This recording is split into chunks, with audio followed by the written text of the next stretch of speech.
porque la cosa está cada vez más compleja y está como subdividida en bloques. ¿Se acuerda que un poco ayer yo le trataba de transmitir esta idea? Por un lado está Irán con el tema de Omán y Hormuz. Por otro lado está Donald Trump con sus reuniones con Netanyahu, con su reunión de anteayer con Zelensky. Por otro lado está todo el tema ruso.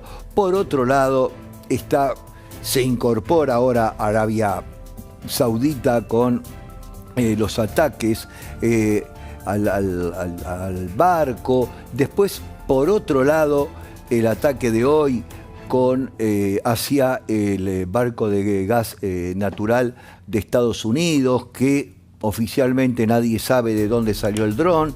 O sea, hay como pequeños bloques. Una vez que cada uno de estos bloques que les estoy mencionando, que aproximadamente son 5, que son lo que complejizan el mundo geopolítico, una vez que internamente cada uno, y voy a utilizar una frase muy común, que cada uno pueda poner su casa más o menos en orden, una vez que logren eso van a poder sentarse diplomáticamente uno frente a otro, porque si no, piénselo, no hay que negociar. Si yo no me puedo poner de acuerdo con mi par, ¿qué voy a llevar a una mesa de negociación si no tengo nada? Esto es lo que está pasando hoy. Vamos a desarrollar el primer tema. El primer tema de todo este, digamos, complejización que hay, es el tema de Irán, que rechazó la administración conjunta del estrecho de Hormuz. Esto se lo voy a explicar sucintamente. ¿Qué pretende, por un lado, Irán? Tener el control total, por supuesto, del estrecho de Hormuz. Por ahí, Omán tiene una postura un poco más flexible, si se quiere, que es un modelo que ya se había utilizado en el estrecho de Malaca. El estrecho de Malaca, que funciona también, es un paso muy importante navegable, está en la península de Malaya y lindera con lo que es la isla de Sumatra, ¿no? Este estrecho conecta el Océano Índico con el Pacífico. Este estrecho, Omán toma este modelo. Este modelo es el que ofrece Omán. Es un modelo, digamos, de una política compartida donde se puede cobrar un canon y ese canon será como para distintos tipos de mantenimiento. Por ejemplo, rescate, por ejemplo, el mantenimiento, digamos, de las distintas obras que hay que hacer, etcétera, etcétera, etcétera.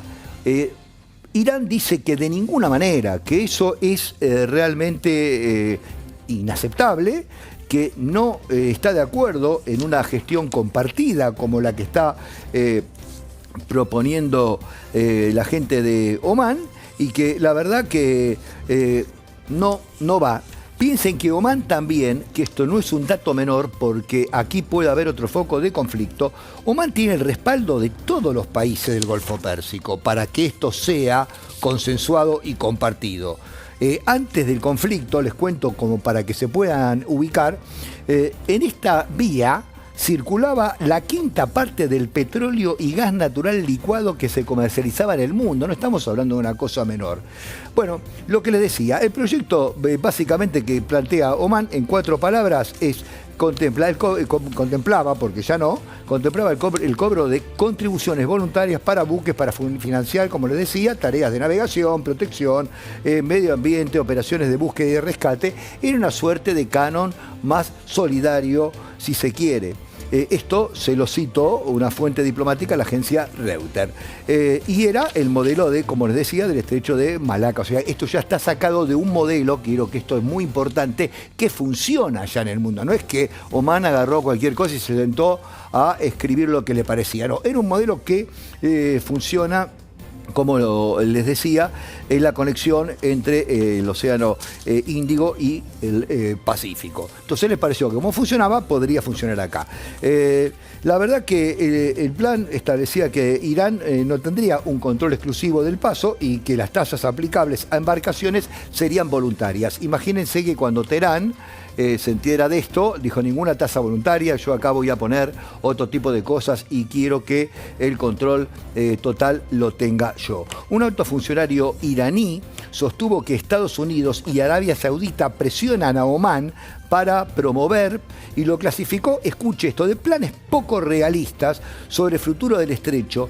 Esta frase, que es una frase de provocación, no es poco realista porque se lo acabo de explicar recién que esto funciona en otro estrecho y funcionaba perfectamente, y lo que propone Omán, que sea una contribución solidaria para lo que le acabo de decir, no es algo que sea poco realista, pero para Irán es poco realista, y lo que realmente lo que él piensa que la verdad que esto no va a funcionar, que lo considera por supuesto Omán un vecino valioso, un interlocutor importante, pero la verdad que no se va a poder por el momento alcanzar ningún acuerdo. El control de Hormuz no representa solamente una cuestión territorial, le quiero explicar. También otorga la capacidad de poder influir sobre el comercio energético mundial, obviamente, y los precios internacionales, y sobre todas las cosas, la seguridad de la agresión, de la región. Discúlpeme, mire qué acto fallido. Dije agresión con la región porque es una de las regiones que más agresiones tiene en este momento. Agresiones desde el punto de vista diplomático, agresiones de país contra país y agresiones militares. La geopolítica del petróleo, que encontró una ruta estratégica, también obtiene una importante herramienta de negociación.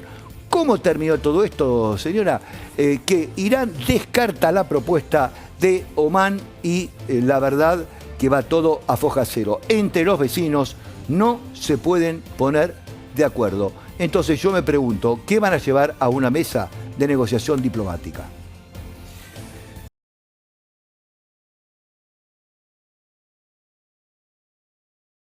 Y continuamos, porque todo obviamente tiene que ver con todo. Ahora vamos al problema real que tiene Estados Unidos. Ahí estamos viendo a Donald Trump con, obviamente, sus características declaraciones, pero por más que trate de hacer esas declaraciones tan, digamos, extravagantes, si se me permite el término, hay una realidad. Las reservas de petróleo de Estados Unidos cayeron, y escuche bien esto, a los mínimos históricos más bajos o sea, nunca tuvo tanta, tan poca cantidad de reserva de crudo. Es el más bajo desde el 2018. Para que tengan una idea, la Administración de Información de Energía informa que las reservas caen 7,2 millones de barriles en la última semana. Es muy difícil imaginarse si es mucho o es poco, 7,2 millones de barriles, pero le digo que es una barbaridad en una semana. De esta manera quedaron 404 millones de barriles, que es su nivel más bajo, como lo leíamos en el graph, desde el 2018. La caída superó ampliamente las previsiones de los analistas, que esperaban una reducción de 1,3 millones de barriles. Y acá, porque le dije mucho número y se perdió casi seguro. Los analistas predecían 1,3 millones de barriles que podía ser la reducción a través de todo este problema que está viviendo Estados Unidos. ¿Pero cuánto perdió Estados Unidos? 7,2 millones. O sea, estamos hablando casi de 6 millones, menos de crudo que cuenta Estados Unidos, que realmente en un país que necesita el hidrocarburo para su desarrollo, la verdad que es algo muy alarmante, no son cifras cortas. Por eso me gustaba explicarle, porque yo le digo 1 millón de barriles, 400 barriles, no entiende, pero si yo le digo, mire, son 5 o 6 millones menos de barriles, ahí la cosa se entiende mucho más clara. Todo esto está, informado por, como les decía, por la Comisión Estratégica de el Petróleo. También cayeron las reservas almacenadas en Cushing y en Oklahoma, que es donde se almacena el petróleo de Estados Unidos. Son los principales centros de distribución petrolera en el país, donde están las destilerías, y ahí alcanzaron su nivel más bajo desde el de 2014. Por eso le digo, ahí hay una cifra del 2018 respecto a la caída que les decía recién, o sea, de 6.500.000 barriles a 1.200.000 barriles, que era lo que predecían los analistas. Por eso hay una diferencia. ¿Qué es lo que está pasando en este momento? Por supuesto que todo esto es producto de la guerra que hay en Medio Oriente y la incertidumbre geopolítica que trae todo un conflicto. Imagínese que no hay la misma cantidad de fluido distribuido y de la manera que llegaba normalmente a todas las partes del mundo, tanto el gas licuado como el petróleo, que cuando hay un conflicto y está todo cerrado. Estos son los que producen las bajas, digamos, como bien dice el Graf, desde el 2018 y también descienden, por ejemplo, descendieron las existencias que hay hoy en Estados Unidos, es el nivel más bajo desde 1984, para que tengan una idea. De la reserva estamos hablando. Lo que está en el graph del 2018 tiene que ver con la diferencia que le contaba entre los analistas y lo que realmente tiene. La verdad que las reservas petroleras funcionan como un respaldo, para que tenga una idea, frente a las interrupciones del suministro. Cuando disminuye el suministro, producto por supuesto de la guerra, el mercado pierde el margen de seguridad y ¿qué es lo que pasa? Aumenta la presión sobre los precios. El barril, como no hay, es muy caro, y al ser muy caro hay restricciones de compra, y al haber restricciones de compra hay falta del suministro. Ayer el barril subió, hoy bajó un poquito, pero no consigue un precio estable, y son los problemas que está trayendo en este momento en Estados Unidos. En tiempos de conflicto, cada barril dispone y se convierte en una pieza estratégica para la economía y la seguridad energética. O sea, que es imperioso arreglar este conflicto, porque la verdad es que ya se está llegando a puntos de Estados Unidos está sintiendo la falta del combustible, también lo está sintiendo Rusia y también lo está sintiendo parte de la comunidad europea. Esto es imperioso. Y creo que todo el mundo lo sabe, Donald Trump e Irán, que cada uno especula para su lado, de una resolución prácticamente inmediata.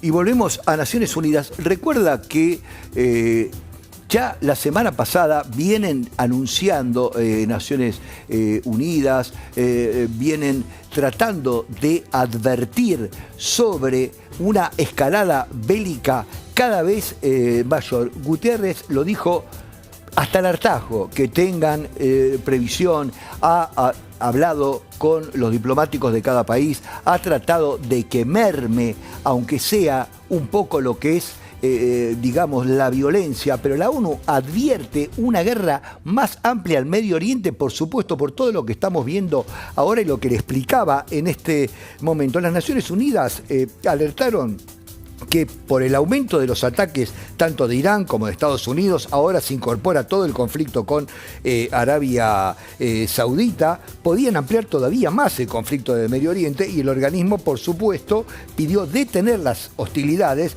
y por favor retomar las negociaciones diplomáticas. Esto es lo que le explicaba recién. La ONU, su misión obviamente es fomentar la diplomacia, pero para sentarse a negociar hay que tener algo para negociar. Pero si yo no puedo negociar con mi vecino y no tengo nada, me voy a sentar y le pregunto a usted que está en su casa, ¿a negociar qué si no tengo nada? Entonces, hasta que las partes no logren tratar de encontrar un consenso, en lo diplomático va a ser muy difícil que se puedan sentar, como está pidiendo ahora las Naciones Unidas. Farfán Haq, que es el portavoz adjunto de las Naciones Unidas, afirmó que el secretario general Guterres, que era lo que le comentaba hace un rato, desde hace tiempo que está intuyendo que están fracasando las negociaciones porque cada vez hay una nueva escalada militar, y remarca que los enfrentamientos cada vez son mayores y representan una señal negativa para la región. También todos los esfuerzos de mediación propuestos por Pakistán, Qatar y otros países que también intentaron reducir la escalada, también fracasaron. Y para ir redondeando, ya tiene el panorama de lo que piensa la ONU, que insiste con la diplomacia. Tenemos a los protagonistas que no se ponen de acuerdo y pasa que cuando los países se incorporan a una nueva guerra, aumenta el riesgo de una crisis regional y pierden realmente lo que son los límites originales, ¿no? La diplomacia busca precisamente evitar una confrontación localizada que se transforme en un conflicto de largo alcance. En Medio Oriente, cada nuevo actor que ingresa al conflicto reduce el espacio disponible para la negociación y aumenta, y escuche bien, el peligro de una escalada regional. ¿Sabe por qué? Porque cada vez van aumentando los protagonistas del conflicto bélico y la cosa va empeorando. Esperemos que, por favor, los actores de este conflicto, de una vez por todas, y se lo digo así, con toda la vehemencia, escuchen a la ONU y traten por lo menos de sentarse en una mesa a discutir las cosas desde el punto de vista diplomático.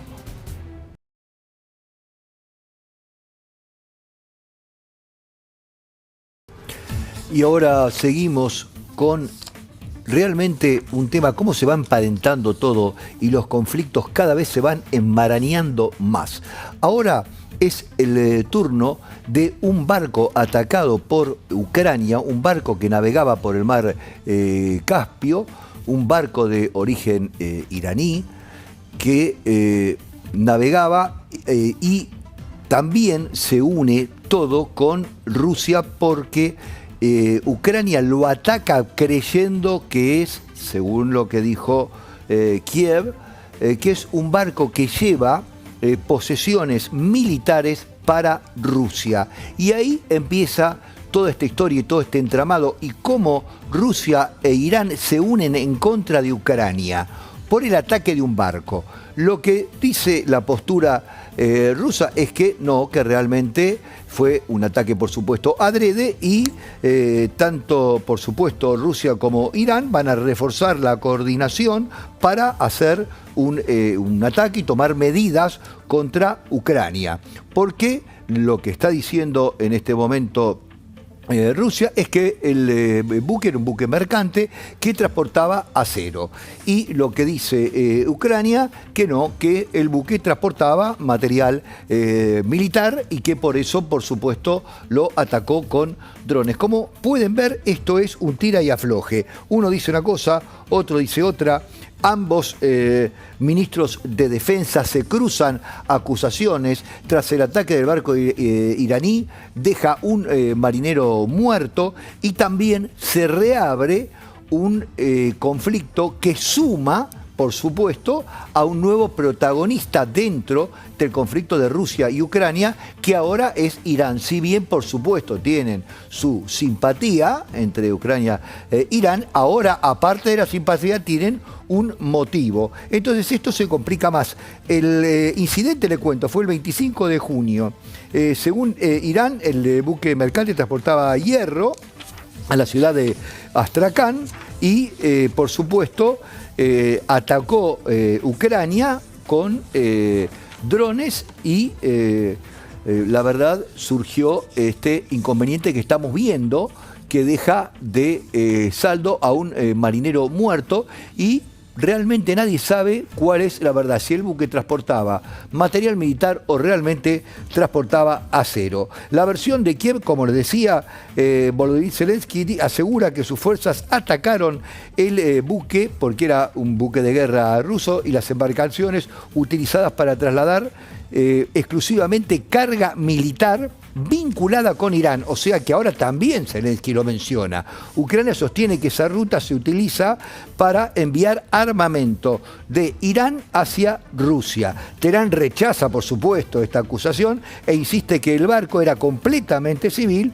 y que no participaba de la guerra. Y acá es donde empiezan, por supuesto, las denuncias a las distintas organizaciones. Por supuesto, el canciller iraní, por un lado, se comunica con su homólogo ruso, Lavrov, para ver qué medidas van a tomar y se reservan, y escuche bien, porque esta puede ser un refuerzo a otra escalada más potente, se reserva el derecho de responder. Esto es lo que realmente preocupa esta alianza formal ya, porque hay un hecho de muerte y hay un ataque, una alianza formal para poder responder ante un ataque de Ucrania. El episodio muestra cómo un ataque marítimo puede fortalecer las alianzas militares y comerciales. También conecta dos zonas estratégicas, el mar Caspio con el estrecho de Hormuz. Cuando las rutas comerciales se mezclan los intereses militares, en un incidente de este tipo, de corte marítimo, puede adquirir rápidamente una dimensión geopolítica realmente muy importante y consecuencias que pueden ser muy graves.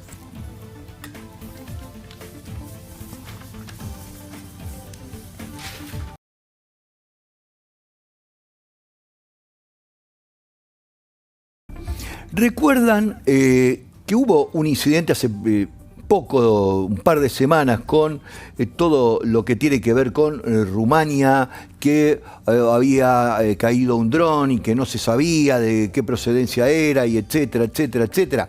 Recordemos, Rumania, por supuesto, forma parte de la OTAN y ahora endureció su respuesta y derriba 3 drones rusos. El dron del caso de la otra vez no se sabía todavía de qué procedencia era. Ahora aparentemente lo tienen bien claro. Rumania modificó su postura frente a las incursiones aéreas rusas. Después de varios años de violaciones a su espacio aéreo, la Fuerza Aérea Rumana derribó por primera vez 3 drones provenientes de Rusia. Desde el inicio de la guerra en Ucrania, en febrero del 2022, 34 drones rusos y varios misiles ingresaron al territorio rumano. La mayoría de estos episodios se produjeron en el 2026, con 19 incursiones registradas. En algunos casos los drones explotaron dentro del país. Esta decisión representa un cambio de las reglas de juego propuestas por Rumania.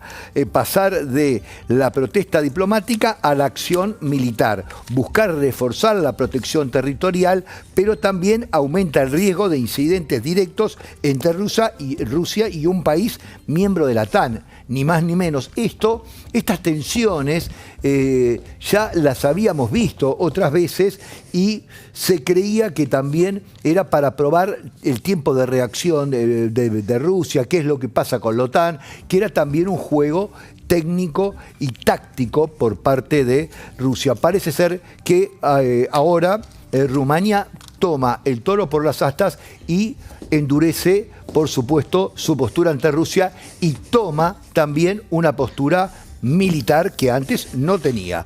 Cuando la incursión deja de ser excepcional y se vuelve recurrente, la defensa del espacio aéreo también se convierte en un mensaje político. Hay que ver cómo van a ser de aquí en más las reacciones tanto de Rumania, si realmente va por la vía diplomática o endurece su postura frente a Rusia de una manera militar.